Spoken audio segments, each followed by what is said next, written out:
how different is it from a flu? Basically, these are two different viruses, like influenza virus and coronavirus. So most of there are like a lot of similarities and overlapping features. Where if you take like flu and coronavirus, especially when it comes to presentation and clinical features, because they essentially present with fever, myalgia, cough, cold, body aches, headaches, which are essentially the same between the two groups. But definitely there are significant differences as well. We cannot clearly say whether it is one or the other just based on clinical features. Of course, you will need testing, but when it comes to features like how contagious the diseases are, coronavirus is definitely much more infectious and can be much more severe in terms of case fatality compared to a regular flu.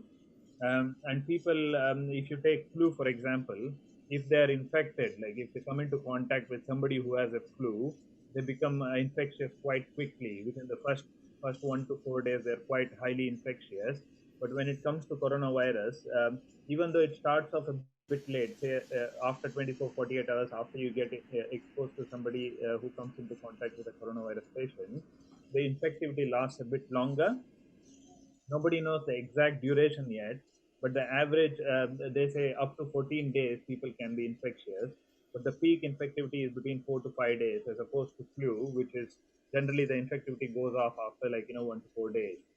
And the complications associated with coronavirus disease, especially, are also quite devastating. Even though flu can become quite serious as well in a very select population, the incidence of the complications, especially related to the lungs or the heart or the GI tract, probably are much more common when it comes to coronavirus, and it can be quite significant as well. And like the it is a fairly new sort of a virus which we are sort of trying to deal with in the last 1 year, as opposed to flu, which we all know from decades now.